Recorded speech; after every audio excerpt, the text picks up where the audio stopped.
Hello guys and welcome back to my channel, and today I'm going to show you how you can install ThemeForest themes from ThemeForest and install them into your WordPress. So it's a very simple process. All you have to do is firstly go to your browser, then look up for your theme on ThemeForest, then just simply pick a theme and purchase that theme. Now after you purchase the theme, it will download as a zip file as you can see over here.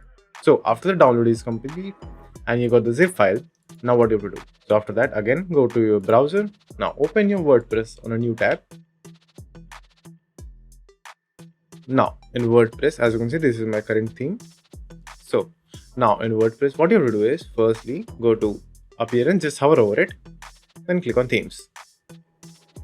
Now in themes, click on install new theme over here.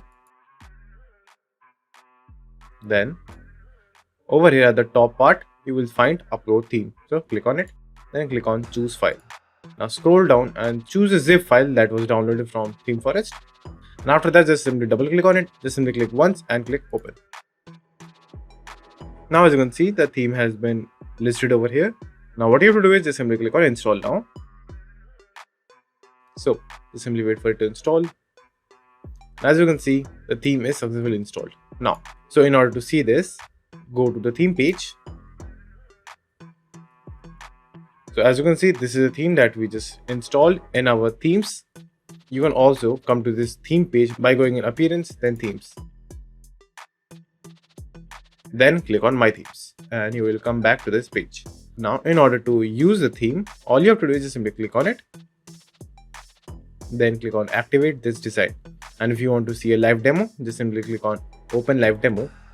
And you can just simply see a live demo of that particular website. So as you can see, this is the website. Now let's activate this. So go to the theme page and click on activate this design. Now as you can see, the theme has been activated. Now if you want, you can customize the site by clicking on customize site,